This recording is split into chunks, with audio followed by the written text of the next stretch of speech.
सत श्री अकाल जी, तुसीं वेख रहे हो पंजाब मिल USA TV। मैं हाँ संजीव यश खन्ना। तुहाडा सारिਆਂ ਦਾ स्वागत। खबरों के इस बुलेटिन दे विच सब तो पहला चोणवीआं खबरां। ताइवान नूं अमरीकी हथियार ड्रैगन दे मनसूबिਆਂ ते फिरेगा पानी। फ्लोरिडा के क्लब विच गोलीबारी दौरान 2 दी मौत ते कई जख्मी। बराक ओबामा नूं मिलिया नैशनल पार्क सीरीज़ लई एमी अवार्ड। ब्रिटेन नूं मिलेगा नवा प्रधानमंत्री। PM की दौड़ विच लिज ट्रस अते ऋषि सुनक। पाकिस्तान विच भयानक हड़ ने लई करीब 1300 लोगों की जान, 14 लाख तो वधेरे घर तबाह। हुण खबरां दा विस्तार।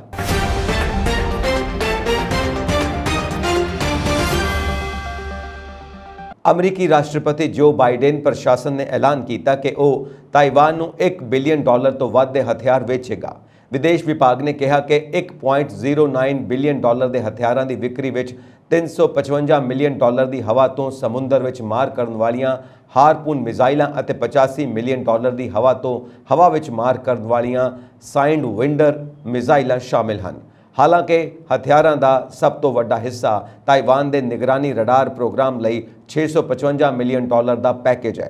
यह रडार प्रोग्राम एयर डिफेंस नूं चेतावनी दिंदा है। हवा विच दुश्मन दियां मिसाइलों की शुरुआती चेतावनी महत्वपूर्ण बन गई है क्योंकि चीन ने ताइवान के नेड़े फौजी अभ्यासां नूं तेज़ किया है।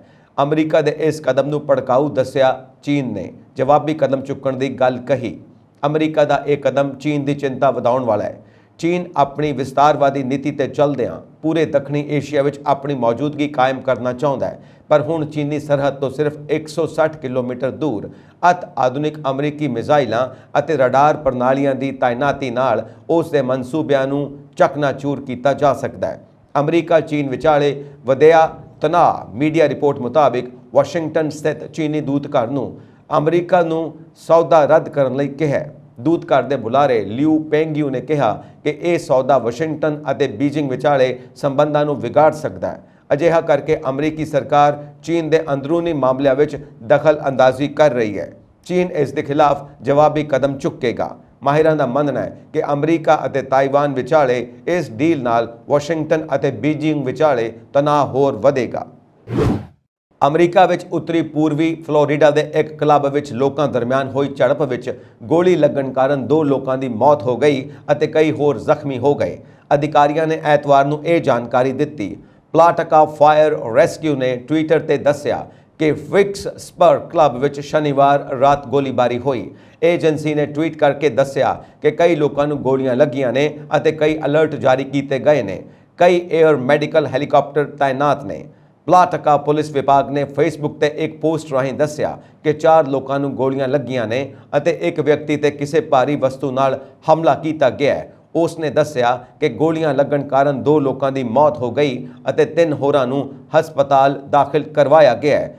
जांचकर्तावां दा कहना है कि क्लब के बाहर इकट्ठे एक वड्डे समूह दरमियान झड़प हो गई, जिस तो बाद गोलीबारी हुई। इस मामले में तुरंत कोई गिरफ्तारी नहीं हुई है। अमरीका के साबका राष्ट्रपति बराक ओबामा नूं नेटफ्लिक्स की दस्तावेजी series our great national parks विच आवाज़ देने लई सर्वोत्तम कहानीकार लई एमी अवार्ड नाल सन्मानित किया गया है। 5 हिस्सों में वंडी इस सीरीज़ विच दुनिया के मशहूर राष्ट्रीय पार्कों नूं दिखाया गया। इस नूं बराक ओबामा अते उन्हां दी पत्नी मिशेल ओबामा की कंपनी हायर ग्राउंड ने बनाया है। बराक ओबामा अमरीका के दूजे राष्ट्रपति हैं जिन्हां नूं एमी अवार्ड नाल सन्मानित किया गया है। इस तो पहला डवाइट डी आइजनहावर नूं साल 1956 विच एक विशेष एमी अवार्ड नाल सन्मानित किया गया सी। इस तो पहला ओबामा नूं उन्हां दियां 2 किताबां दे ऑडियो संस्करण लई ग्रैमी पुरस्कार नाल सन्मानित किया गया सी। बराक ओबामा नूं अपनियां यादां दी एडिसिटी ऑफ होप अते दी प्रॉमिस्ड लैंड दे ऑडियो संस्करणां लई ग्रैमी मिलिया सी, जदों कि साल 2020 विच मिशेल नूं उन्हां दी अपनी ऑडियो किताब लई ग्रैमी नाल सन्मानित किया गया। इसे समारोह विच Black Panther star Chadwick Boseman नूं मरण उपरांत रचनात्मक कला लई एमी अवार्ड नाल सन्मानित किया गया। उन्हां नूं यह award Disney plus series what if लई दिता गया। हॉलीवुड पत्रकार के अनुसार बॉसमैन की तरफों उन्हां दी पत्नी टेलर सिमोन लेडवर्ड ने शनिवार नूं समारोह विच पुरस्कार प्राप्त किया। यह समारोह माइक्रोसॉफ्ट थिएटर विच आयोजित किया गया सी। ਬ੍ਰਿਟੇਨ ਦੀ ਸੱਤਾਧਾਰੀ ਕੰਜ਼ਰਵੇਟਿਵ ਪਾਰਟੀ ਅੱਜ ਫੈਸਲਾ ਕਰੇਗੀ ਕਿ ਸੰਸਦ ਦੇ ਹੇਠਲੇ ਸਦਨ ਹਾਊਸ ਆਫ ਕਾਮਨਜ਼ ਵਿੱਚ ਉਸ ਦਾ ਨੇਤਾ ਕੌਣ ਹੋਵੇਗਾ ਅਤੇ 2 ਮਹੀਨਿਆਂ ਦੀ ਲੰਬੀ ਪ੍ਰਕਿਰਿਆ ਤੋਂ ਬਾਅਦ ਦੇਸ਼ ਦਾ ਅਗਲਾ ਪ੍ਰਧਾਨ ਮੰਤਰੀ ਕੌਣ ਹੋਵੇਗਾ। ਪ੍ਰਧਾਨ ਮੰਤਰੀ ਦੇ ਅਹੁਦੇ ਦੀ ਇਸ ਦੌੜ ਵਿੱਚ ਅੰਤ ਤੱਕ ਸਿਰਫ 2 ਚਿਹਰੇ ਬਚੇ ਹਨ, ਸਾਬਕਾ ਵਿੱਤ ਮੰਤਰੀ ਰਿਸ਼ੀ ਸੁਨਕ ਅਤੇ ਮੌਜੂਦਾ ਵਿਦੇਸ਼ ਮੰਤਰੀ ਲਿਜ਼ ਟਰਸ। ਅੱਜ ਸ਼ਾਮ 6 ਵਜੇ ਕੰਜ਼ਰਵੇਟਿਵ ਪਾਰਟੀ ਦੀ ਚੋਣ ਕਮੇਟੀ ਦੇ ਆਗੂ ਇਹ ਐਲਾਨ ਕਰਨਗੇ ਕਿ ਇਹਨਾਂ ਦੋਨਾਂ ਕੰਜ਼ਰਵੇਟਿਵ ਪਾਰਟੀ ਵਰਕਰਾਂ ਵਿੱਚੋਂ ਕਿਸ ਨੂੰ ਆਪਣੀ ਪਹਿਲੀ ਪਸੰਦ ਦੱਸਿਆ। ਬ੍ਰਿਟੇਨ ਵਿੱਚ ਹੁਣ ਤੱਕ ਕੀਤੇ ਗਏ ਸਰਵੇ ਵਿੱਚ ਸਾਹਮਣੇ ਆਇਆ ਕਿ ਲਿਜ਼ ਟਰਸ ਕੰਜ਼ਰਵੇਟਿਵ ਪਾਰਟੀ ਦੇ ਵਰਕਰਾਂ ਦੀ ਪਹਿਲੀ ਪਸੰਦ ਹੈ। ਉਸ ਨੂੰ ਰਿਸ਼ੀ ਸੁਨਕ ਖਿਲਾਫ ਕਾਫੀ बढ़त मिली है। हालांकि ਵੱਖ-ਵੱਖ वाद-विवाद प्रोग्रामों में खराब कार्यकारी कारण माहिरां ने उसकी चोण बारे कोई स्पष्ट राय नहीं जाहिर की थी। हालांकि सुनक ने वादियां के मुताबिक उन्हां चोणां विच पिछड़ते नज़र आ रहे हैं।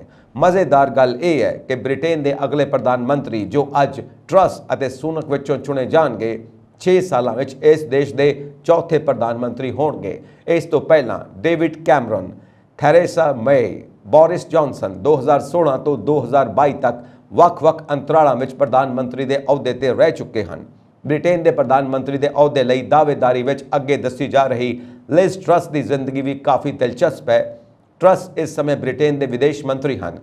एक सरकारी स्कूल में पढ़ी 47 साला ट्रस के पिता एक गणित के प्रोफैसर और माँ एक नर्स सन। एक मजदूर पक्षी परिवार तो आने वाली ट्रस ने ऑक्सफोर्ड तो दर्शन, राजनीति और अर्थशास्त्र का अध्ययन किया। पढ़ाई पूरी करने तो बाद कुछ समा लेखाकार वजों भी काम किया। इस तो बाद वो राजनीति में आ गई। वो काउंसलर वजों पहली चोण जीती। परिवार लेबर पार्टी का समर्थक सी, पर ट्रस नूं कंजरवेटिव पार्टी की विचारधारा पसंद सी। ट्रस नूं सज्जे विंग का कट्टर समर्थक मन्निया जाता है। ट्रस पहली बार 2010 में संसद मैंबर चुनी गई। ट्रस शुरू में यूरोपीयन यूनियन छड्डण के मुद्दे के खिलाफ सी। हालांकि बाद में बोरिस जॉनसन के समर्थन में सामने आया जो ब्रैग्जिट के नायक वजों उभरिया। ब्रिटिश मीडिया अक्सर उन्होंने तुलना साबका प्रधानमंत्री मार्गरेट थैचर नाल करता है। रिशी सुनक का जन्म 12 मई 1980 ਨੂੰ ਸਾਊਥਹੈਂਪਟਨ यूके ਵਿੱਚ ਹੋਇਆ ਸੀ। ਉਹਨਾਂ ਦੀ ਮਾਤਾ ਦਾ ਨਾਂ ਊਸ਼ਾ ਸੁਨਕ ਅਤੇ ਪਿਤਾ ਦਾ ਨਾਂ ਯਸ਼ਵੀਰ ਸੁਨਕ ਸੀ। ਉਹ 3 ਭੈਣ ਭਰਾਵਾਂ ਵਿੱਚੋਂ ਸਭ ਤੋਂ ਵੱਡਾ ਹੈ। ਉਸ ਦੇ ਦਾਦਾ ਦਾਦੀ ਪੰਜਾਬ ਤੋਂ ਸਨ। 1960 ਵਿੱਚ ਉਹ ਆਪਣੇ ਬੱਚਿਆਂ ਨਾਲ ਪੂਰਬੀ ਅਫਰੀਕਾ ਚਲੇ ਗਏ। ਬਾਅਦ ਵਿੱਚ ਉਹਨਾਂ ਦਾ ਪਰਿਵਾਰ ਇੱਥੋਂ ਇੰਗਲੈਂਡ ਸ਼ਿਫਟ ਹੋ ਗਿਆ। ਉਦੋਂ ਤੋਂ ਸੁਨਕ ਦਾ ਪੂਰਾ ਪਰਿਵਾਰ ਇੰਗਲੈਂਡ ਵਿੱਚ ਰਹਿੰਦਾ। ਰਿਸ਼ੀ ਦਾ ਵਿਆਹ ਭਾਰਤ ਦੇ ਸਭ ਤੋਂ ਵੱਡੇ ਉਦਯੋਗਪਤੀਆਂ ਵਿੱਚੋਂ ਇੱਕ ਇਨਫੋਸਿਸ ਦੇ ਸੰਸਥਾਪਕ ਨਾਰਾਇਣ ਮੂਰਤੀ ਦੀ ਧੀ ਅਕਸ਼ਾ ਮੂਰਤੀ ਨਾਲ ਹੋਇਆ ਹੈ। ਸੁਨਕ ਅਤੇ ਅਕਸ਼ਾ ਦੀਆਂ 2 ਬੇਟੀਆਂ ਹਨ। ਉਹਨਾਂ ਦੀਆਂ ਬੇਟੀਆਂ ਦੇ ਨਾਂ ਅਨੁਸ਼ਕਾ ਸੁਨਕ ਅਤੇ ਕ੍ਰਿਸ਼ਨਾ ਸੁਨਕ ਹਨ। ਰਿਸ਼ੀ ਸੁਨਕ ਨੇ 2014 ਵਿੱਚ ਪਹਿਲੀ ਵਾਰ ਰਾਜਨੀਤੀ ਵਿੱਚ ਐਂਟਰੀ ਕੀਤੀ ਸੀ। 2015 ਵਿੱਚ ਉਸ ਨੇ ਰਿਚਮੰਡ ਤੋਂ ਚੋਣ ਲੜੀ ਅਤੇ ਜਿੱਤੀ। 2017 ਵਿੱਚ ਉਸਨੇ ਇੱਕ ਵਾਰ ਫਿਰ ਜਿੱਤ ਪ੍ਰਾਪਤ ਕੀਤੀ। ਇਸ ਤੋਂ ਬਾਅਦ 13 ਫਰਵਰੀ 2020 ਨੂੰ ਉਹਨਾਂ ਨੂੰ ਇੰਗਲੈਂਡ ਦਾ ਵਿੱਤ ਮੰਤਰੀ ਬਣਾਇਆ ਗਿਆ। ਉਸੇ ਸਾਲ ਜਦੋਂ ਬ੍ਰਿਟਿਸ਼ ਪ੍ਰਧਾਨ ਮੰਤਰੀ ਬੋਰਿਸ ਜੌਨਸਨ ਤੇ ਹਰ ਤਰ੍ਹਾਂ ਦੇ ਦੋਸ਼ ਲੱਗੇ ਤਾਂ ਰਿਸ਼ੀ ਸੁਨਕ ਨੇ ਅਸਤੀਫਾ ਦੇ ਦਿੱਤਾ। ਇਸ ਤੋਂ ਬਾਅਦ ਜੌਨਸਨ ਕੈਬਨਿਟ ਦੇ ਕਈ ਮੰਤਰੀਆਂ ਨੇ ਲਗਾਤਾਰ ਅਸਤੀਫੇ ਦਿੱਤੇ। ਪਾਕਿਸਤਾਨ ਵਿੱਚ ਪਿਛਲੇ 24 ਘੰਟਿਆਂ ਦੌਰਾਨ ਮੋਹਲੇਤਾਰ ਮੀਂਹ ਕਾਰਨ ਆਏ ਹੜ੍ਹਾਂ ਕਾਰਨ ਘੱਟੋ-ਘੱਟ 26 ਹੋਰ ਲੋਕਾਂ ਦੀ ਮੌਤ ਹੋ ਗਈ ਅਤੇ 11 ਹੋਰ ਜ਼ਖਮੀ ਹੋ ਗਏ। ਰਾਸ਼ਟਰੀ ਆਫਤ ਪ੍ਰਬੰਧਨ ਅਥਾਰਟੀ ਵੱਲੋਂ ਸ਼ਨੀਵਾਰ ਸ਼ਾਮ ਨੂੰ ਜਾਰੀ ਕੀਤੀ ਗਈ ਇੱਕ ਰਿਪੋਰਟ ਦੇ ਅਨੁਸਾਰ ਦੇਸ਼ ਭਰ ਵਿੱਚ ਹੜ੍ਹ ਨਾਲ ਸੰਬੰਧਿਤ ਵੱਖ-ਵੱਖ ਹਾਦਸਿਆਂ ਵਿੱਚ ਆਪਣੀ ਜਾਨ ਗਵਾਉਣ ਵਾਲਿਆਂ ਵਿੱਚ ਘੱਟੋ-ਘੱਟ 12 ਬੱਚੇ ਅਤੇ 3 ਔਰਤਾਂ ਸ਼ਾਮਿਲ ਹਨ। NDMA ਵੱਲੋਂ ਜਾਰੀ ਤਾਜ਼ਾ ਅੰਕੜਿਆਂ ਅਨੁਸਾਰ ਜੂਨ ਦੇ ਅੱਧ ਤੋਂ ਹੁਣ ਤੱਕ ਇਸ ਸੀਜ਼ਨ ਦੇ ਮਾਨਸੂਨ ਦੇ ਮੀਂਹ ਅਤੇ ਹੜ੍ਹਾਂ ਨਾਲ ਪਾਕਿਸਤਾਨ ਵਿੱਚ ਮਰਨ ਵਾਲਿਆਂ ਦੀ ਕੁੱਲ ਗਿਣਤੀ 1290 ਹੋ ਗਈ ਹੈ ਅਤੇ ਨਾਲ ਹੀ 12588 ਜ਼ਖਮੀ ਹੋ ਗਏ। ਇਸ ਤੋਂ ਇਲਾਵਾ ਦੇਸ਼ ਭਰ ਵਿੱਚ ਮੀਂਹ ਨਾਲ ਸੰਬੰਧਿਤ ਘਟਨਾਵਾਂ ਵਿੱਚ 14,68,019 ਘਰ ਤਬਾਹ ਹੋ ਗਏ ਹਨ ਜਦਕਿ 7,36,459 ਜਾਨਵਰਾਂ ਦੀ ਵੀ ਮੌਤ ਹੋ ਗਈ ਹੈ। ਵਿਨਾਸ਼ਕਾਰੀ ਹੜ੍ਹ ਦਾ ਸਾਹਮਣਾ ਕਰ ਰਹੇ ਪਾਕਿਸਤਾਨ ਨੇ ਸ਼ਨੀਵਾਰ ਨੂੰ ਅੰਤਰਰਾਸ਼ਟਰੀ ਭਾਈਚਾਰੇ ਨੂੰ ਤੁਰੰਤ ਸਹਾਇਤਾ ਉਪਲਬਧ ਕਰਾਉਣ ਦੀ ਅਪੀਲ ਕੀਤੀ ਅਤੇ ਕਿਹਾ ਕਿ ਉਹ ਇਸ ਨੂੰ ਯਕੀਨੀ ਬਣਾਉਣ ਕਿ ਦੇਸ਼ ਨੂੰ ਸਹਾਇਤਾ ਕਰਨ ਦਾ ਉਹਨਾਂ ਦਾ ਸੰਕਲਪ ਦ੍ਰਿੜ ਹੈ। ਰੱਖਿਆ ਮੰਤਰੀ ਰਾਜਨਾਥ ਸਿੰਘ ਸੋਮਵਾਰ ਨੂੰ ਮੰਗੋਲੀਆ ਅਤੇ ਜਾਪਾਨ ਦੀ 5 ਦਿਨੀ ਯਾਤਰਾ ਤੇ ਰਵਾਨਾ ਹੋਣਗੇ। ਇਸ ਯਾਤਰਾ ਦਾ ਉਦੇਸ਼ ਖੇਤਰੀ ਸੁਰੱਖਿਆ ਦੇ ਹਾਲਾਤ ਅਤੇ ਗਲੋਬਲ ਭੂ ਰਾਜਨੀਤਿਕ ਵਿੱਚ ਉਥਲ-ਪੁਥਲ ਦਰਮਿਆਨ ਦੋਵਾਂ ਦੇਸ਼ਾਂ ਨਾਲ ਭਾਰਤ ਦੇ ਰਣਨੀਤਕ ਅਤੇ ਰੱਖਿਆ ਸੰਬੰਧਾਂ ਦਾ ਵਿਸਤਾਰ ਕਰਨਾ ਹੈ। ਸਿੰਘ 5 ਤੋਂ 7 ਸਤੰਬਰ ਤੱਕ ਮੰਗੋਲੀਆ ਦੀ ਯਾਤਰਾ ਤੇ ਰਹਿਣਗੇ। ਇਹ ਕਿਸੇ ਭਾਰਤੀ ਰੱਖਿਆ ਮੰਤਰੀ ਵੱਲੋਂ ਇਸ ਪੂਰਬੀ ਏਸ਼ੀਆਈ ਦੇਸ਼ ਦੀ ਪਹਿਲੀ ਯਾਤਰਾ ਹੋਵੇਗੀ। ਪੂਰੀ ਘਟਨਾ ਦੀ ਜਾਣਕਾਰੀ ਰੱਖਣ ਵਾਲੇ ਲੋਕਾਂ ਨੇ ਐਤਵਾਰ ਨੂੰ ਦੱਸਿਆ ਕਿ ਜਾਪਾਨ ਵਿੱਚ ਰਾਜਨਾਥ ਸਿੰਘ ਅਤੇ ਵਿਦੇਸ਼ ਮੰਤਰੀ ਐਸ ਜੈਸ਼ੰਕਰ ਆਪਣੀ ਜਾਪਾਨੀ ਹਮ ਰੁਤਬਿਆਂ ਨਾਲ 2+2 ਫਾਰਮੈਟ ਵਿੱਚ ਵਿਦੇਸ਼ ਅਤੇ ਰੱਖਿਆ ਮੰਤਰੀ ਪੱਧਰ ਦੀ ਗੱਲਬਾਤ ਕਰਨਗੇ। ਉਹਨਾਂ ਦੱਸਿਆ ਕਿ ਮੰਗੋਲੀਆ ਤੋਂ ਰੱਖਿਆ ਮੰਤਰੀ 2 ਦਿਨੀ ਯਾਤਰਾ ਤੇ ਜਾਪਾਨ ਜਾਣਗੇ। ਉਹ 8 ਅਤੇ 9 ਸਤੰਬਰ ਨੂੰ ਜਾਪਾਨ ਵਿੱਚ ਹੋਣਗੇ। ਉਹ ਜਾਪਾਨ ਨਾਲ 2+2 ਫਾਰਮੈਟ ਵਿੱਚ 8 ਸਤੰਬਰ ਨੂੰ ਹੋਣ ਵਾਲੀ ਗੱਲਬਾਤ ਵਿੱਚ ਸ਼ਾਮਿਲ ਹੋਣਗੇ। ਇਹ ਗੱਲਬਾਤ ਜਾਪਾਨ ਦੇ ਪ੍ਰਧਾਨ ਮੰਤਰੀ ਫਿਊਮੀਓ ਕਿਸ਼ਿਦਾ ਦੇ ਸਾਲਾਨਾ ਭਾਰਤ ਜਾਪਾਨ ਸਿਖਰ ਸੰਮੇਲਨ ਵਿੱਚ ਸ਼ਾਮਿਲ ਹੋਣ ਲਈ ਨਵੀਂ ਦਿੱਲੀ ਆਉਣ ਦੇ ਕਰੀਬ 5 ਮਹੀਨੇ ਬਾਅਦ ਹੋ ਰਿਹਾ ਹੈ। ਨਵੀਂ ਦਿੱਲੀ ਵਿੱਚ ਹੋਏ ਇਸ ਸੰਮੇਲਨ ਵਿੱਚ ਕਿਸ਼ਿਦਾ ਨੇ ਅਗਲੇ 5 ਸਾਲ ਦੌਰਾਨ ਭਾਰਤ ਵਿੱਚ 5 ਟ੍ਰਿਲੀਅਨ ਯੇਨ ਕਰੀਬ 3,20,000 ਕਰੋੜ ਰੁਪਏ ਦਾ ਨਿਵੇਸ਼ ਕਰਨ ਦਾ ਟੀਚਾ ਐਲਾਨ ਕੀਤਾ ਸੀ। ਅਫਗਾਨਿਸਤਾਨ ਦੇ ਦੱਖਣੀ ਸੂਬੇ ਹੇਲਮੰਦ ਦੇ ਨਾਦ ਅਲੀ ਜ਼ਿਲ੍ਹੇ ਵਿੱਚ ਇੱਕ ਵਿਸਫੋਟਕ ਉਪਕਰਨ ਦੇ ਫਟਣ ਕਾਰਨ 3 ਬੱਚਿਆਂ ਦੀ ਮੌਤ ਹੋ ਗਈ ਅਤੇ 3 ਹੋਰ ਜ਼ਖਮੀ ਹੋ ਗਏ। ਸੂਬਾਈ ਪੁਲਿਸ ਦੇ ਬੁਲਾਰੇ ਅਹਿਮਦ ਜਾਨ ਨੇ ਦੱਸਿਆ ਕਿ ਧਮਾਕਾ ਸ਼ਨੀਵਾਰ ਦੁਪਹਿਰ ਹੀਵਾਦ ਬਾਜ਼ਾਰ ਇਲਾਕੇ ਵਿੱਚ ਹੋਇਆ, ਜਿਸ ਵਿੱਚ 3 ਬੱਚਿਆਂ ਦੀ ਮੌਤ ਹੋ ਗਈ ਅਤੇ 3 ਹੋਰ ਜ਼ਖਮੀ ਹੋ ਗਏ।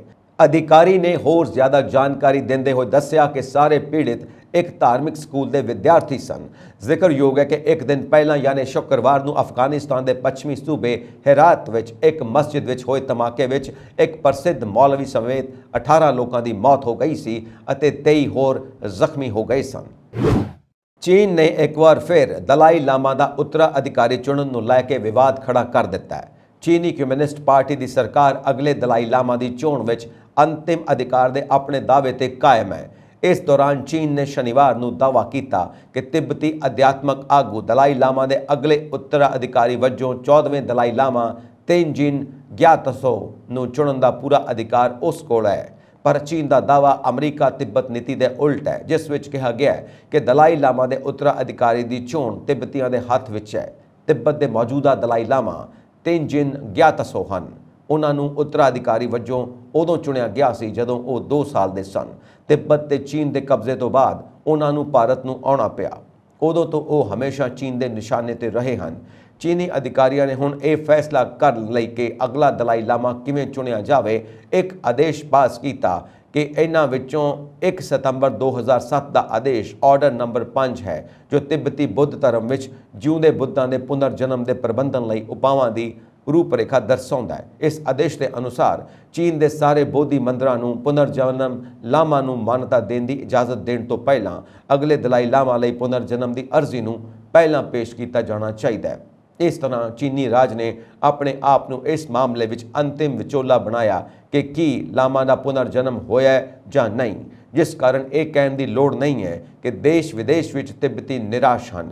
ਪੁਨਰ ਜਨਮ ਇੱਕ ਵਿਸ਼ਵਾਸ ਪ੍ਰਣਾਲੀ ਹੈ ਜੋ ਤਿੱਬਤ ਵਿੱਚ ਪ੍ਰਚਲਿਤ ਹੈ। ਇਸ ਦੇ ਅਨੁਸਾਰ ਇੱਕ ਉੱਚ ਲਾਮਾ ਆਪਣੇ ਪੁਨਰ ਨਿਰਵਾਣ ਤੋਂ ਬਾਅਦ ਇੱਕ ਮਨੁੱਖ ਦੇ ਤੌਰ ਤੇ ਜਨਮ ਲੈਂਦਾ ਹੈ, ਜਿਸ ਦਾ ਅਰਥ ਹੈ ਕਿ ਸੰਸਾਰ ਕਰਮ ਅਤੇ ਪੁਨਰ ਜਨਮ ਤੋਂ ਮੁਕਤ ਹੋਣਾ। ਰੂਸ ਤੇ ਯੂਕਰੇਨ ਸੰਘਰਸ਼ ਤੋਂ ਬਾਅਦ ਪੂਰਬੀ ਯੂਰਪ ਵਿੱਚ ਫਸੇ ਬੰਗਲਾਦੇਸ਼ੀ ਵਿਦਿਆਰਥੀਆਂ ਨੂੰ ਬਚਾਉਣ ਲਈ ਬੰਗਲਾਦੇਸ਼ ਦੀ ਪ੍ਰਧਾਨ ਮੰਤਰੀ ਸ਼ੇਖ ਹਸੀਨਾ ਨੇ ਪ੍ਰਧਾਨ ਮੰਤਰੀ ਨਰਿੰਦਰ ਮੋਦੀ ਦੀਆਂ ਕੋਸ਼ਿਸ਼ਾਂ ਦੀ ਜੰਮ ਕੇ ਸ਼ਲਾਘਾ ਕੀਤੀ ਹੈ। ਪ੍ਰਧਾਨ ਮੰਤਰੀ ਹਸੀਨਾ ਨੇ ਮੋਦੀ ਸਰਕਾਰ ਦੇ ਵੈਕਸੀਨ ਮੈਤਰੀ ਪ੍ਰੋਗਰਾਮ ਦੀ ਵੀ ਤਾਰੀਫ ਕੀਤੀ ਹੈ, ਜਿਸ ਤਹਿਤ ਗੁਆਂਢੀ ਦੇਸ਼ਾਂ ਨੂੰ ਕੋਵਿਡ-19 ਵੈਕਸੀਨ ਮੁਹੱਈਆ ਕਰਵਾਈ ਗਈ ਸੀ। ਹਸੀਨਾ ਨੇ ਦੋਹਾਂ ਗੁਆਂਢੀਆਂ ਦਰਮਿਆਨ ਨਜ਼ਦੀਕੀ ਸਹਿਯੋਗ ਤੇ ਜ਼ੋਰ ਦਿੱਤਾ। ਉਹਨਾਂ ਕਿਹਾ ਕਿ ਮਤਭੇਦ ਹੋ ਸਕਦੇ ਹਨ, ਪਰ ਇਸ ਨੂੰ ਗੱਲਬਾਤ ਰਾਹੀਂ ਹੱਲ ਕੀਤਾ ਜਾ ਸਕਦਾ ਹੈ। ਉਹਨਾਂ ਕਿਹਾ ਕਿ ਕਈ ਖੇਤਰਾਂ ਵਿੱਚ ਭਾਰਤ ਅਤੇ ਬੰਗਲਾਦੇਸ਼ ਨੇ ਬਿਲਕੁਲ ਅਜਿਹਾ ਹੀ ਕੀਤਾ ਹੈ। ਪ੍ਰਧਾਨ ਮੰਤਰੀ ਸ਼ੇਖ ਹਸੀਨਾ ਨੇ ਪ੍ਰਧਾਨ ਮੰਤਰੀ ਨਰਿੰਦਰ ਮੋਦੀ ਦੀ ਤਾਰੀਫ ਕਰਦਿਆਂ ਕਿਹਾ ਕਿ ਭਾਰਤ ਸਰਕਾਰ ਦੇ ਸਮਰਥਨ ਨਾਲ ਬੰਗਲਾਦੇਸ਼ੀ ਨਾਗਰਿਕਾਂ ਨੂੰ ਮਦਦ ਮਿਲੀ ਹੈ। ਉਹਨਾਂ ਕਿਹਾ ਕਿ ਉਹਨਾਂ ਨੇ ਬੰਗਲਾਦੇਸ਼ੀ ਵਿਦਿਆਰਥੀਆਂ ਨੂੰ ਯੁੱਧਗ੍ਰਸਤ ਯੂਕਰੇਨ ਚੋਂ ਬਾਹਰ ਕੱਢਣ ਲਈ ਸਾਡੀ ਬਹੁਤ ਮਦਦ ਕੀਤੀ। ਹਸੀਨਾ ਨੇ ਕਿਹਾ, ਮੈਂ ਸੱਚਮੁੱਚ ਪ੍ਰਧਾਨ ਮੰਤਰੀ ਨਰਿੰਦਰ ਮੋਦੀ ਦਾ ਧੰਨਵਾਦ ਕਰਨਾ ਚਾਹੁੰਦੀ ਹਾਂ। ਉਹਨਾਂ ਨੇ ਰੂਸ ਅਤੇ ਯੂਕਰੇਨ ਵਿਚਾਲੇ ਇਸ ਜੰਗ ਦੌਰਾਨ ਸਾਡੇ ਕਈ ਵਿਦਿਆਰਥੀਆਂ ਨੂੰ ਭਾਰਤੀ ਵਿਦਿਆਰਥੀਆਂ ਦੇ ਨਾਲ ਹੀ ਉੱਥੋਂ ਕੱਢਣ ਵਿੱਚ ਮਦਦ ਕੀਤੀ। ਤੁਸੀਂ ਸਮੇਂ ਤੇ ਦੋਸਤੀ ਦਿਖਾਈ। ਮੈਂ ਇਸ ਪਹਿਲ ਕਦਮੀ ਲਈ ਪ੍ਰਧਾਨ ਮੰਤਰੀ ਮੋਦੀ ਦਾ ਧੰਨਵਾਦ ਕਰਦੀ ਹਾਂ। ਉਹਨਾਂ ਨੇ ਕੋਰੋਨਾ ਮਹਾਮਾਰੀ ਦੌਰਾਨ ਭਾਰਤ ਸਰਕਾਰ ਵੱਲੋਂ ਚਲਾਏ ਗਏ ਵੈਕਸੀਨ ਮੈਤਰੀ ਪ੍ਰੋਗਰਾਮ ਦੀ ਵੀ ਸ਼ਲਾਘਾ ਕੀਤੀ। ਸ਼ੇਖ ਹਸੀਨਾ ਨੇ ਕਿਹਾ, ਦਰਅਸਲ ਮੈਂ ਇਸ ਪਹਿਲ ਕਦਮੀ ਲਈ ਪ੍ਰਧਾਨ ਮੰਤਰੀ ਮੋਦੀ ਦਾ ਦਿਲੋਂ ਧੰਨਵਾਦ ਕਰਦੀ ਹਾਂ। ਉਹਨਾਂ ਨੇ ਨਾ ਸਿਰਫ ਬੰਗਲਾਦੇਸ਼ ਨੂੰ ਸਗੋਂ ਕੁਝ ਦੱਖਣੀ ਏਸ਼ੀਆਈ ਦੇਸ਼ਾਂ ਨੂੰ ਵੀ ਟੀਕੇ ਦਿੱਤੇ। ਇਹ ਸੱਚਮੁੱਚ ਬਹੁਤ ਮਦਦਗਾਰ ਸੀ। ਇਹ ਸੱਚਮੁੱਚ ਇੱਕ ਵਿਵੇਕਪੂਰਨ ਪਹਿਲ ਹੈ। ਇਸ ਤੋਂ ਇਲਾਵਾ ਵੀ ਅਸੀਂ ਆਪਣੇ ਪੈਸਿਆਂ ਨਾਲ ਭਾਰਤ ਤੋਂ ਟੀਕੇ ਖਰੀਦੇ।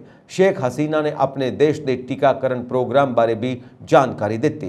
बांग्लादेश ने अपनी 90% आबादी को कोविड-19 के टीके दिते हैं। शेख हसीना ने भारत को सच्चा दोस्त कहा। उन्होंने कहा कि भारत हमेशा लोड़ वेले बांग्लादेश के नाल खड़ा है। उन्होंने कहा असी हमेशा 1971 की जंग दौरान भारत के योगदान को हमेशा याद रखते हैं। इस तो इलावा 1975 ਵਿੱਚ ਜਦੋਂ ਅਸੀਂ ਆਪਣੇ ਸਾਰੇ ਪਰਿਵਾਰਕ ਮੈਂਬਰਾਂ ਨੂੰ ਗਵਾ ਦਿੱਤਾ ਤਾਂ ਤਤਕਾਲੀ ਪ੍ਰਧਾਨ ਮੰਤਰੀ ਨੇ ਸਾਨੂੰ ਭਾਰਤ ਵਿੱਚ ਪਨਾਹ ਦਿੱਤੀ। ਨੇਪਾਲ ਦੇ ਪੋਖਰਾ ਹਵਾਈ ਅੱਡੇ ਤੋਂ ਚਾਲਕ ਦਲ ਸਮੇਤ 22 ਯਾਤਰੀਆਂ ਨੂੰ ਲੈ ਕੇ ਪਹਾੜੀ ਜ਼ਿਲ੍ਹੇ ਮੁਤਤਾਂਗ ਨੂੰ ਜਾ ਰਹੇ ਇੱਕ ਯਾਤਰੀ ਜਹਾਜ਼ ਦੀ ਐਤਵਾਰ ਨੂੰ ਉਡਾਨ ਭਰਨ ਤੋਂ ਕੁਝ ਮਿੰਟ ਬਾਅਦ ਉਸੇ ਹਵਾਈ ਅੱਡੇ ਵਿੱਚ ਮੁੜ ਐਮਰਜੈਂਸੀ ਲੈਂਡਿੰਗ ਕੀਤੀ ਗਈ। ਹਵਾਈ ਅੱਡੇ ਦੇ ਅਧਿਕਾਰੀਆਂ ਨੇ ਪੁਸ਼ਟੀ ਕੀਤੀ। ਪੋਖਰਾ ਹਵਾਈ ਅੱਡੇ ਦੇ ਸੂਚਨਾ ਅਧਿਕਾਰੀ ਦੇਵਰਾਜ ਚਾਲੀਸ ਨੇ ਦੱਸਿਆ ਨੇਪਾਲ ਵਿੱਚ ਇੱਕ ਨਿੱਜੀ ਉਡਾਨ ਸੇਵਾ ਪ੍ਰਦਾਤਾ ਸਮਿਟ 에ਅਰ ਦੁਆਰਾ ਸੰਚਾਲਿਤ ਜਹਾਜ਼ ਨੇ ਤਕਰੀਬਨ ਖਰਾਬੀ ਕਾਰਨ ਸਵੇਰੇ 8 ਵਜੇ NST ਐਮਰਜੈਂਸੀ ਲੈਂਡਿੰਗ ਕੀਤੀ। 40 ਨੇ ਅੱਗੇ ਕਿਹਾ ਇੰਜਨ ਵਿੱਚ ਤਕਨੀਕੀ ਖਰਾਬੀ ਕਾਰਨ ਜਹਾਜ਼ ਨੂੰ ਪੋਖਰਾ ਹਵਾਈ ਅੱਡੇ ਤੇ ਵਾਪਸ ਮੋੜ ਦਿੱਤਾ ਗਿਆ ਸੀ। ਇਹ ਹਵਾਈ ਉਡਾਨ ਭਰਨ ਤੋਂ ਬਾਅਦ 7 ਮਿੰਟ ਦੇ ਅੰਦਰ ਵਾਪਸ ਹਵਾਈ ਅੱਡੇ ਤੇ ਵਾਪਸ ਆ ਗਿਆ।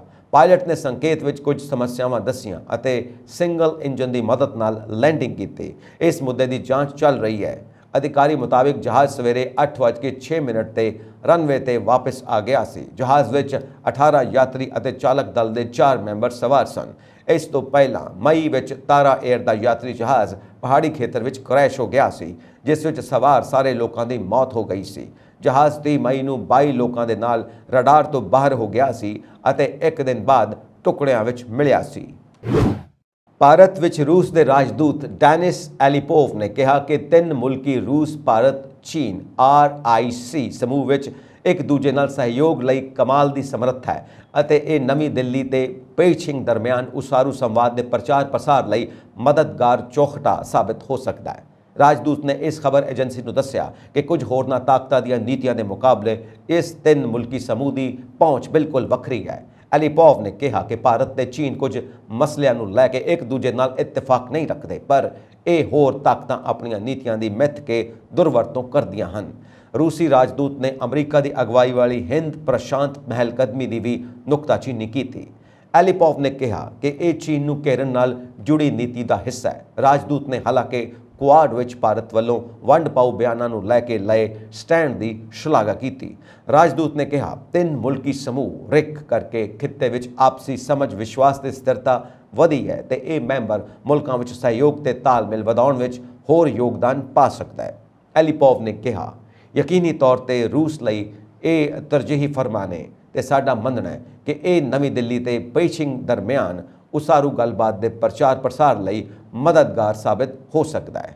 काबिल गौर है कि पूर्वी लद्दाख विच असल कंट्रोल रेखा के नाल भारत ते चीन दीयां फौजां दरमियान टकराव वाले कई खेत्रों में अजे भी तलखी बनी हुई है। भारत अते अमरीका दरमियान दुवल्ली रणनीतिक भाईवाली नूं होर मजबूत करन अते खुले मौकले ते सुरक्षित हिंद प्रशांत खिते की हिमायत लई सहयोग विधाउण दे ढंग तरीकिਆਂ ते चर्चा लई उच्च पद्धरी अमरीकी वफद सोमवार तो 4 रोज़ा भारत दौरे ते आ चुका है। अमरीकी वफद की अगवाई दक्षिणी अते केंद्री एशियाई मामलों बारे सहायक सकत्तर डोनाल्ड रू कर रहे हैं। विदेश विभाग वालों जारी बयान मुताबिक अमरीका भारत 2+2 अंतर इजलासी मीटिंग अते सागरी सुरक्षा संवाद विच लू दे नाल डिप्टी सहायक सकत्तर कैमली डायसन शामिल ने। दक्षिणी कोरिया विच भयानक चक्रवाती तूफान हिमनोर का खतरा मंडरा रहा है। इस गंभीर चक्रवाती तूफान के मद्देनज़र सरकार ने किसी भी अणसुखावी घटना तो बचने लई उड़ाणां नूं रद्द करन तो इलावा कुछ कारोबारी संचालन अते स्कूल बंद कर दिते हैं। देश विच उच्च पद्धरी अलर्ट घोषित किया गया है। जानकारी मुताबिक हिमनोर तूफान तो पहला देश के कई हिस्सों में 24 किलोमीटर प्रति घंटे की रफ्तार नाल तेज़ हवावां दे नाल दक्षिणी हिस्से में तेज़ हवावां दे नाल भारी मीह पिया। हिमनोर दे मंगलवार तड़के बुसान के बंदरगाह शहर के दक्षिण पश्चिम में लैंडफॉल करने की उम्मीद है। राष्ट्रपति यून सुक येल ने सोमवार को कहा कि वह एमरजेंसी स्टैंड बाय ते सन। उन्होंने कहा कि स्थिति नाल नजिठण लई अधिकारियों को पहला ही आदेश दिते जा चुके हैं। उन्होंने कहा कि साडी कोशिश है कि इस तेज़ तूफान कारण घट तो घट नुकसान होवे। ਕੋਰੀਆ ਮੌਸਮ ਪ੍ਰਸ਼ਾਸਨ KMA ਨੇ ਕਿਹਾ, ਤੂਫਾਨ ਦੇ ਕਾਰਨ ਮੰਗਲਵਾਰ ਤੋਂ ਦੇਸ਼ ਭਰ ਵਿੱਚ ਤੇਜ਼ ਹਵਾਵਾਂ ਅਤੇ ਭਾਰੀ ਬਾਰਿਸ਼ ਹੋਣ ਦੀ ਸੰਭਾਵਨਾ ਹੈ। ਨਾਲ ਹੀ ਤੱਟਵਰਤੀ ਖੇਤਰ ਵਿੱਚ ਉੱਚੀਆਂ ਲਹਿਰਾਂ ਦੀ ਸੰਭਾਵਨਾ ਹੈ। KMA ਮੁਤਾਬਿਕ ਤੂਫਾਨ ਹਿਨਮਨੋਰ ਉੱਤਰ ਪੂਰਬੀ ਜਾਪਾਨ ਵਿੱਚ ਸਾਪੋਰੋ ਵੱਲ ਵਧ ਰਿਹਾ ਹੈ। ਦੱਖਣੀ ਕੋਰੀਆ ਨੇ ਇਸ ਤੂਫਾਨ ਨੂੰ 4 ਸ਼੍ਰੇਣੀਆਂ ਵਿੱਚ ਵੰਡਿਆ ਹੈ: ਸਾਧਾਰਨ, ਮਜ਼ਬੂਤ, ਬਹੁਤ ਮਜ਼ਬੂਤ ਅਤੇ ਸੁਪਰ ਮਜ਼ਬੂਤ। ਅਤੇ ਦੱਖਣੀ ਕੋਰੀਆ ਪਹੁੰਚ ਕੇ ਇਹ ਤੂਫਾਨ ਬਹੁਤ ਭਿਆਨਕ ਰੂਪ ਧਾਰਨ ਕਰ ਲਵੇਗਾ। ਜਾਣਕਾਰੀ ਮੁਤਾਬਿਕ ਦੱਖਣੀ ਕੋਰੀਆ ਵਿੱਚ ਹਵਾ ਦੀ ਰਫ਼ਤਾਰ 53 ਮੀਟਰ ਪ੍ਰਤੀ ਸੈਕਿੰਡ ਤੱਕ ਰਹਿਣ ਦੀ ਸੰਭਾਵਨਾ ਹੈ। ਤੂਫਾਨ ਨਾਲ ਨਜਿੱਠਣ ਲਈ ਗਵਾਂਗੰਜੂ, ਬੁਸਾਨ, ਡੇਗੂ ਅਤੇ ਉਲਸਾਨ ਸਮੇਤ ਦੱਖਣੀ ਸ਼ਹਿਰਾਂ ਨੂੰ ਚੇਤਾਵਨੀ ਜਾਰੀ ਕੀਤੀ ਗਈ ਹੈ। ਕੇਂਦਰੀ ਆਫਤ ਅਤੇ ਸੁਰੱਖਿਆ ਪ੍ਰਤੀਰੋਧੀ ਹੈੱਡਕੁਆਰਟਰ ਨੇ ਐਤਵਾਰ ਨੂੰ 5 ਪਿਛਲੇ ਸਾਲਾਂ ਵਿੱਚ ਪਹਿਲੀ ਵਾਰ ਚੱਕਰਵਾਤ ਚੇਤਾਵਨੀ ਪੱਧਰ ਨੂੰ ਵਧਾ ਕੇ 4 ਕਰ ਦਿੱਤਾ ਹੈ। ਦੱਸ ਦਈਏ ਕਿ ਬੁਸਾਨ ਸ਼ਹਿਰ ਅਤੇ ਇਸ ਦੇ ਆਸ-ਪਾਸ ਦੇ ਇਲਾਕਿਆਂ ਵਿੱਚ ਵੀਕਐਂਡ ਤੇ ਬਾਰਿਸ਼ ਹੋਈ ਹੈ। ਹਾਲਾਂਕਿ ਸੋਮਵਾਰ ਅਤੇ ਮੰਗਲਵਾਰ ਨੂੰ ਦੇਸ਼ ਵਿੱਚ ਭਾਰੀ ਮੀਂਹ ਦੀ ਸੰਭਾਵਨਾ ਹੈ। ਅਜੇ ਤੱਕ ਕਿਸੇ ਜਾਨੀ ਨੁਕਸਾਨ ਦੀ ਸੂਚਨਾ ਨਹੀਂ ਹੈ। ਇਸ ਦੇ ਨਾਲ ਹੀ ਹੁਣ ਤੱਕ 100 ਤੋਂ ਵੱਧ ਲੋਕਾਂ ਨੂੰ ਖਤਰੇ ਵਾਲੇ ਸਥਾਨਾਂ ਤੋਂ ਬਾਹਰ ਕੱਢਿਆ ਗਿਆ ਹੈ।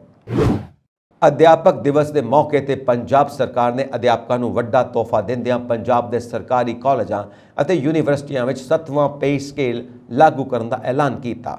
ਮੁੱਖ ਮੰਤਰੀ ਭਗਵੰਤ ਸਿੰਘ ਮਾਨ ਨੇ ਇੱਕ ਵੀਡੀਓ ਸੰਦੇਸ਼ ਰਾਹੀਂ ਅਧਿਆਪਕ ਦਿਵਸ ਦੀਆਂ ਵਧਾਈਆਂ ਦਿੰਦਿਆਂ ਹੋਇਆਂ ਅਧਿਆਪਕਾਂ ਲਈ 3 ਵੱਡੇ ਐਲਾਨ ਕੀਤੇ ਹਨ। ਪਹਿਲੇ ਐਲਾਨ ਮੁਤਾਬਿਕ ਮੁੱਖ ਮੰਤਰੀ ਭਗਵੰਤ ਮਾਨ ਨੇ ਆਖਿਆ ਕਿ ਪੰਜਾਬ ਦੇ ਸਾਰੇ ਸਰਕਾਰੀ ਕਾਲਜਾਂ ਵਿੱਚ ਅਧਿਆਪਕਾਂ ਦੀ ਘਾਟ ਪੂਰੀ ਕਰਨ ਲਈ ਗੈਸਟ ਫੈਕਲਟੀ ਅਧਿਆਪਕ ਰੱਖਣ ਨੂੰ ਪ੍ਰਵਾਨਗੀ ਦੇ ਦਿੱਤੀ ਗਈ। ਦੂਜੇ ਐਲਾਨ ਵਿੱਚ ਮੁੱਖ ਮੰਤਰੀ ਨੇ ਆਖਿਆ ਕਿ ਪੰਜਾਬ ਦੇ ਸਾਰੇ ਕਾਲਜਾਂ ਯੂਨੀਵਰਸਿਟੀਆਂ ਵਿੱਚ UGC ਦੇ 7ਵੇਂ ਪੇ ਕਮਿਸ਼ਨ ਨੂੰ ਲਾਗੂ ਕੀਤਾ ਜਾ ਰਿਹਾ ਹੈ। ਇਸ ਦੀਆਂ ਸਾਰੀਆਂ ਸ਼ਰਤਾਂ ਲਾਗੂ ਹੋਣਗੀਆਂ। ਇਹ ਪੇ ਕਮਿਸ਼ਨ 1 ਅਕਤੂਬਰ 2022 ਤੋਂ ਲਾਗੂ ਹੋਵੇਗਾ।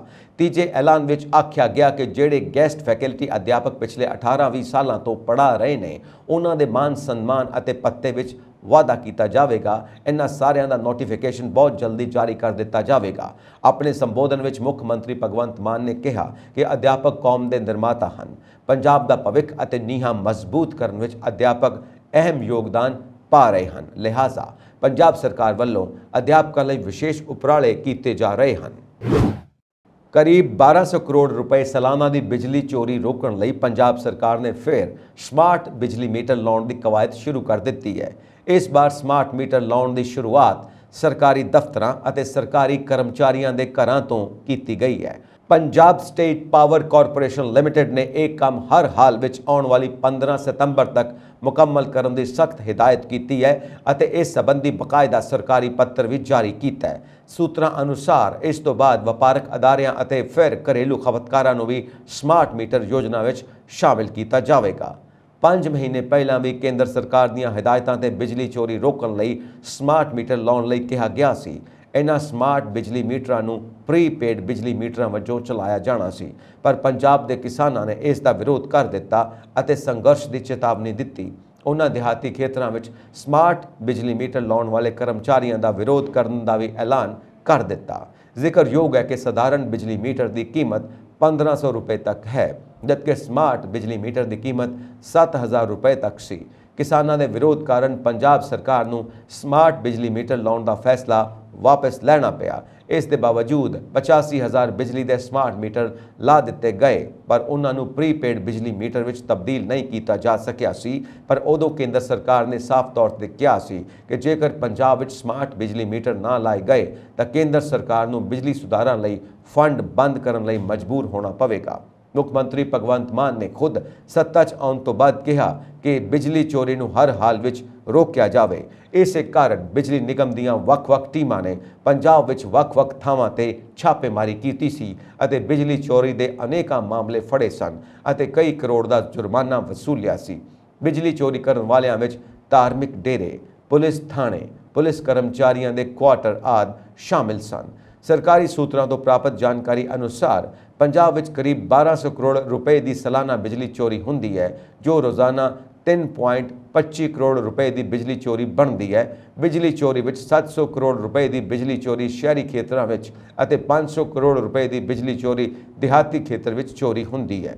ਬਿਜਲੀ ਚੋਰੀ ਵਿੱਚ ਤਰਨਤਾਰਨ ਜ਼ਿਲ੍ਹਾ ਬਿਜਲੀ ਨਿਗਮ ਦੀ ਹਿੱਟ ਲਿਸਟ ਵਿੱਚ ਸੀ, ਜਿੱਥੇ ਸਾਲਾਨਾ 300 ਕਰੋੜ ਰੁਪਏ ਤੋਂ ਵੱਧ ਦੀ ਬਿਜਲੀ ਚੋਰੀ ਹੁੰਦੀ ਹੈ। ਭਾਵ ਕੁੱਲ ਬਿਜਲੀ ਚੋਰੀ ਦੀ 25% ਤਰਨਤਾਰਨ ਵਿੱਚ ਹੁੰਦੀ ਹੈ। ਇਸ ਤੋਂ ਬਾਅਦ ਅੰਮ੍ਰਿਤਸਰ ਅਤੇ ਫਿਰੋਜ਼ਪੁਰ ਖੇਤਰ ਦਾ ਨੰਬਰ ਆਉਂਦਾ ਹੈ, ਜਿੱਥੇ ਸਾਲਾਨਾ 175 ਕਰੋੜ ਦੀ ਬਿਜਲੀ ਚੋਰੀ ਹੁੰਦੀ ਹੈ। ਇਸ ਤੋਂ ਬਾਅਦ ਮੁੱਖ ਮੰਤਰੀ ਦੇ ਗ੍ਰਹਿ ਜ਼ਿਲ੍ਹਾ ਸੰਗਰੂਰ ਅਤੇ ਬਠਿੰਡਾ ਦਾ ਨੰਬਰ ਆਉਂਦਾ ਹੈ। PSPCL ਵੱਲੋਂ ਜਾਰੀ ਬਿਜਲੀ ਬੋਰਡਾਂ ਨੂੰ ਜਾਰੀ ਕੀਤੀ ਸਰਕਾਰੀ ਪੱਤਰ ਵਿੱਚ ਕਿਹਾ ਗਿਆ ਕਿ ਸੰਬੰਧਿਤ ਬਿਜਲੀ ਬੋਰਡਾਂ ਦੇ ਜਿੰਨੇ ਵੀ ਸਰਕਾਰੀ ਦਫ਼ਤਰ ਹਨ, ਸਰਕਾਰੀ ਕੁਆਟਰਾਂ ਅਤੇ ਸਰਕਾਰੀ ਕਰਮਚਾਰੀਆਂ ਦੇ ਘਰ ਹਨ, ਉਹਨਾਂ ਦੇ ਸਮਾਰਟ ਮੀਟਰ ਪਹਿਲ ਦੇ ਆਧਾਰ ਤੇ ਲਾਏ ਜਾਣ। ਪੱਤਰ ਅਨੁਸਾਰ ਸਮਾਰਟ ਬਿਜਲੀ ਮੀਟਰ ਹਰ ਹਾਲ ਵਿੱਚ 15 ਸਤੰਬਰ ਤੱਕ ਲਾਏ ਜਾ ਸਕਣਗੇ। ਇਸ ਦੀ ਸੂਚਨਾ ਵਾਪਸ ਦਿੱਤੀ ਜਾਵੇ ਅਤੇ ਇਹਨਾਂ ਹੁਕਮਾਂ ਦੀ ਪੂਰੀ ਤਰ੍ਹਾਂ ਪਾਲਣਾ ਕੀਤੀ ਜਾਵੇ। ਗੌਰਤਲਬ ਹੈ ਕਿ ਪੰਜਾਬ ਵਿੱਚ ਬਿਜਲੀ ਦੇ ਕੁੱਲ 74 ਲੱਖ ਖਪਤਕਾਰ ਹਨ, ਜਦਕਿ ਸਰਕਾਰੀ ਕਰਮਚਾਰੀਆਂ ਦੀ ਗਿਣਤੀ 3.13 ਲੱਖ ਹੈ। ਉੱਥੇ ਹੀ ਸੂਬੇ ਵਿੱਚ ਸਰਕਾਰੀ ਦਫ਼ਤਰਾਂ ਦੀ ਗਿਣਤੀ 5000 ਤੋਂ ਵੱਧ ਹੈ ਅਤੇ ਕਈ ਥਾਵਾਂ ਤੇ ਇੱਕ ਛੱਤ ਹੇਠ ਕਈ ਦਫ਼ਤਰ ਹਨ। ਸੂਤਰਾਂ ਦਾ ਕਹਿਣਾ ਹੈ ਕਿ ਸਰਕਾਰੀ ਕਰਮਚਾਰੀਆਂ ਤੋਂ ਬਾਅਦ ਸੇਵਾ ਮੁਕਤ ਮੁਲਾਜ਼ਮਾਂ, ਵਪਾਰੀ ਤੇ ਹੋਰ ਲੋਕਾਂ ਦੇ ਘਰਾਂ ਵਿੱਚ ਸਮਾਰਟ ਬਿਜਲੀ ਮੀਟਰ ਲਗਾਏ ਜਾਣਗੇ, ਪਰ ਕਿਸਾਨਾਂ ਦੇ ਘਰਾਂ ਦੀ ਕੀ ਸਥਿਤੀ ਰਹੇਗੀ, ਇਸ ਦੀ ਜਾਣਕਾਰੀ ਅਜੇ ਨਿਗਮ ਨੂੰ ਵੀ ਨਹੀਂ ਹੈ। ਪ੍ਰਧਾਨ ਮੰਤਰੀ ਨਰਿੰਦਰ ਮੋਦੀ ਨੇ ਅਧਿਆਪਕ ਦਿਵਸ ਮੌਕੇ ਅਧਿਆਪਕਾਂ ਨੂੰ ਸੋਮਵਾਰ ਨੂੰ ਵਧਾਈ ਦਿੱਤੀ ਅਤੇ ਸਾਬਕਾ ਰਾਸ਼ਟਰਪਤੀ S ਰਾਧਾਕ੍ਰਿਸ਼ਨਨ ਦੀ ਜਯੰਤੀ ਤੇ ਉਹਨਾਂ ਨੂੰ ਸ਼ਰਧਾਂਜਲੀ ਭੇਂਟ ਕੀਤੀ। ਪ੍ਰਧਾਨ ਮੰਤਰੀ ਮੋਦੀ ਨੇ ਟਵੀਟ ਕੀਤਾ, ਅਧਿਆਪਕ ਦਿਵਸ ਤੇ ਵਧਾਈ, ਖਾਸ ਤੌਰ ਤੇ ਬੱਚਿਆਂ ਵਿੱਚ ਸਿੱਖਿਆ ਪ੍ਰਤੀ ਰੁਝਾਨ ਪੈਦਾ ਕਰਨ ਵਾਲੇ ਮਿਹਨਤੀ ਅਧਿਆਪਕਾਂ ਨੂੰ। ਮੈਂ ਸਾਡੇ ਸਾਬਕਾ ਰਾਸ਼ਟਰਪਤੀ ਡਾਕਟਰ ਰਾਧਾਕ੍ਰਿਸ਼ਨਨ ਦੀ ਜਯੰਤੀ ਤੇ ਉਹਨਾਂ ਨੂੰ ਸ਼ਰਧਾਂਜਲੀ ਦਿੰਦਾ। ਦੱਸ ਦਈਏ ਕਿ ਰਾਧਾਕ੍ਰਿਸ਼ਨਨ 5 ਸਤੰਬਰ 1888 ਨੂੰ ਤਾਮਿਲਨਾਡੂ ਵਿੱਚ ਜਨਮੇ ਸਨ। ਡਾਕਟਰ ਰਾਧਾਕ੍ਰਿਸ਼ਨਨ ਨੂੰ ਭਾਰਤੀ ਸੱਭਿਆਚਾਰ ਦੇ ਸੰਚਾਲਕ, ਉੱਘੇ ਸਿੱਖਿਆ ਸ਼ਾਸਤਰੀ ਅਤੇ ਮਹਾਨ ਦਾਰਸ਼ਨਿਕ ਵਜੋਂ ਜਾਣੇ ਜਾਂਦੇ ਹਨ ਅਤੇ ਉਹਨਾਂ ਦੇ ਸਨਮਾਨ ਵਿੱਚ ਇਸ ਦਿਨ ਨੂੰ ਅਧਿਆਪਕ ਦਿਵਸ ਵਜੋਂ ਮਨਾਇਆ ਜਾਂਦਾ ਹੈ। ਇਹ ਸਨ ਅੱਜ ਦੇ ਮੁੱਖ ਸਮਾਚਾਰ। ਹੋਰ ਅਪਡੇਟਸ ਦੇ ਲਈ ਵੇਖਦੇ ਰਹੋ ਪੰਜਾਬ ਮੇਲ USA TV। ਸਤਿ ਸ੍ਰੀ ਅਕਾਲ ਜੀ।